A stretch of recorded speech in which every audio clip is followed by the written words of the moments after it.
I'm running out of time, every day goes by so fast, and every moment counts, baby, I don't wanna miss a thing. Hi guys, and welcome back to SwitchUp. Today we're going to be looking at the game Rico on the Nintendo Switch. Thank you to all of our Patreons and the new people that have subscribed to the channel. If you haven't done so already, check out Glen's recent review of the slightly interesting Xenon Racer. That's a great one, to be fair, not the game. Rico was an interesting game, and having another first-person shooter on the Switch has got to be a good thing. Or has it? Let's find out.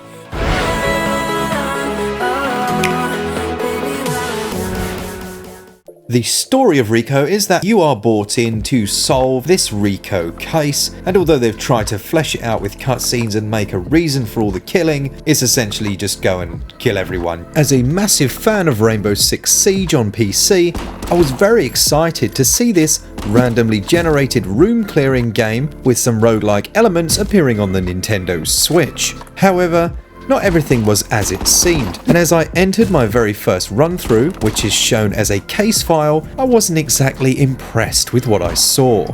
On each run, you have to do the tutorial. Yep, every single time you try and solve the case, you have to do this tutorial stage, and it's a very off-putting element to the game. I'm going to say right off the bat, if you're considering picking up Rico for the single player, forget about it. So with that in mind, I'm going to base most of this on my experience playing co-op with Glen, which was a very different story. As with any roguelike game, you tend to start with, well, nothing, and it's no different here with Rico. Your first gun is essentially a water pistol that does very little damage, but in the right hands and using the supplied motion controls is actually very effective. Ask us. Alright, so if you've got questions about sausage, ask Glen. No, not like that. I wasn't, I just repeat what you just said. No, because I didn't say that, did I? So you're not repeating what I said at all. Headshots will do extra damage and are generally a one-shot kill, and the motion controls themselves are quite decent. There are several options to adjust the sensitivity of these. They do suffer slightly from the usual drift, but overall they're a good implementation. The left stick moves your character around while the right stick moves the camera more freely, and then you control the finer movements with that motion control. Opening doors is simple enough, and you can also run and slide into them to bash them open or kick in the door, which will trigger a bullet time event. I don't know if it's called bullet time, but let's be honest, this is taken straight from Max Payne and does exactly what it says on the tin. The world slows down and it gives you a few seconds to target those headshots and neutralize the room as quickly as possible.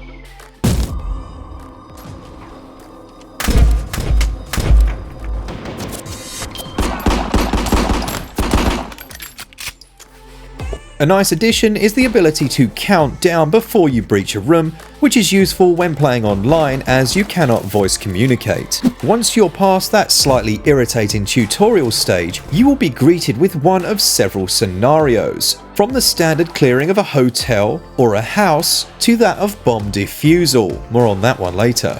There isn't a great deal of tactical thinking or play involved in this one, unlike the aforementioned Rainbow Six Siege. The game rewards swift play, so entering a room and taking down enemies as quickly as possible is essential, especially considering that some of those have axes and will be running straight towards you as fast as they can. Some gameplay elements felt decidedly tacked on, like having to destroy these laptops. Destroying all of them would unlock a door somewhere in the level. It just felt lame. It was so lackluster and a pointless waste of time to prolong a level. Thankfully for this one, the shooting is very fun, but the enemies a little more than fodder. Once they know where you are, they'll just keep running towards you until you've killed them all.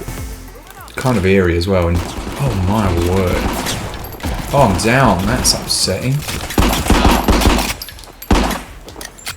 You'll find absolutely no randomly generated health here. You can't just sit around in the shadows waiting for it to respawn. Trust me, I tried. But what you will find is the ability to heal yourself using a syringe, of which the maximum you can carry are 2. Your partner can use their syringe to revive you, as I discovered on a couple of occasions. Cheers, Glen.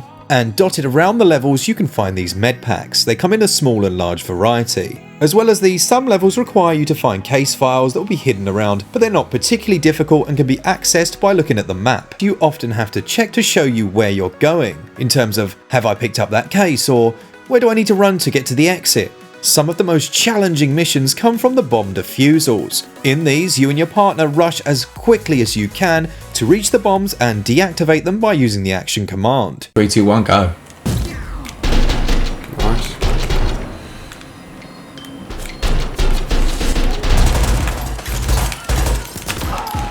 The game is quite punishing in that if you don't reach these in time, then your mission is failed and you have to go all the way back to the start. What I most enjoyed about the game was the cooperative competitive element to it. Just things like entering a room and getting all the headshots, or collecting that little bit extra money that your partner might not have noticed, and then when you leave the round you get to use this to upgrade your gear. This is where the game really gets its hooks into you.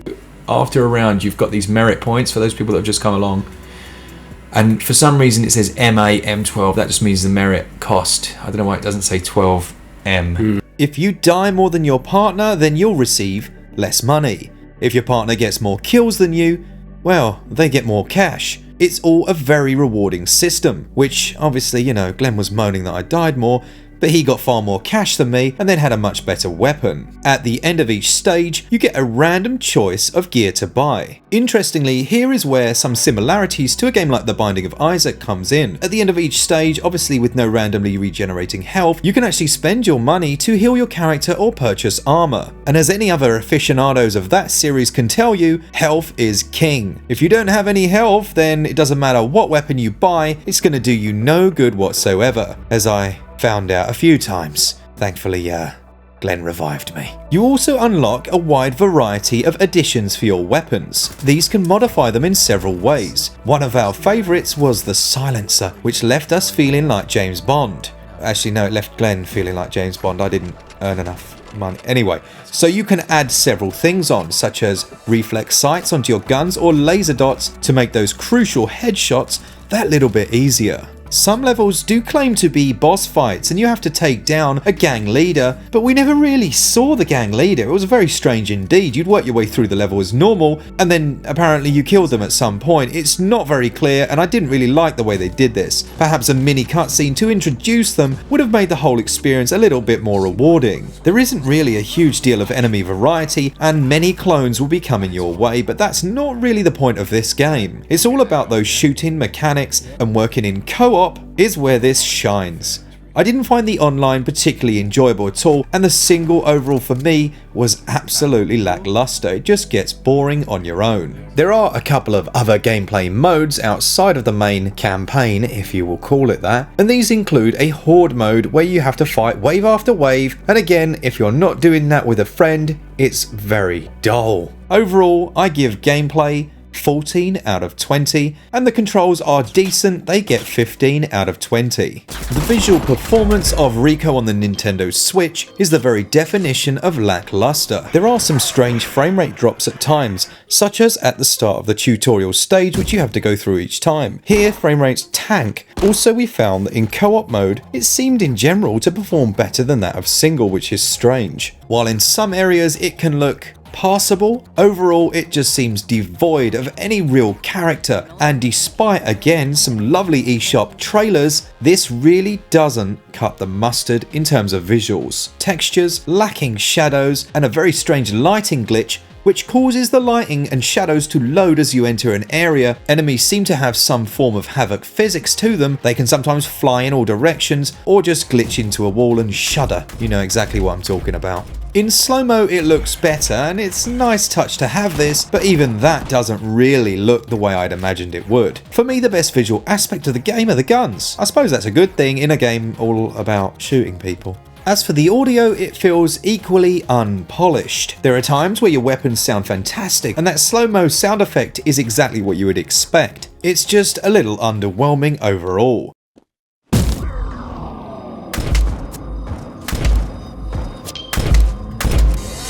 There's some nice music in the menus, but yeah, it doesn't translate very well into the main game.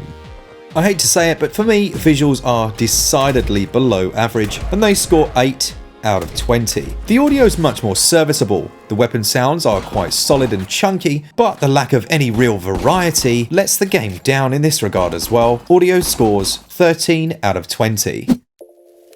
Rico costs £17.99, $19.99 or €19.99. As with many of the recent releases, it suffers from a few flaws that just weren't reflected in the eShop trailer. If you're planning on picking this up for the single player, I'd suggest you probably don't, unless you are a big fan of this type of game and already know what you're letting yourself in for. With a friend either online through the Nintendo Switch Online service or in local co-op split screen, it's an entirely different experience and one that I would recommend wholeheartedly for fans of co-op. There are tons of weapon unlocks, the system of being rewarded for how skillful you are works well, and the game has that one more run feel to it. Overall then, I'm going to stick values somewhere in the middle between those two scores in my mind, and that would give me 15 out of 20.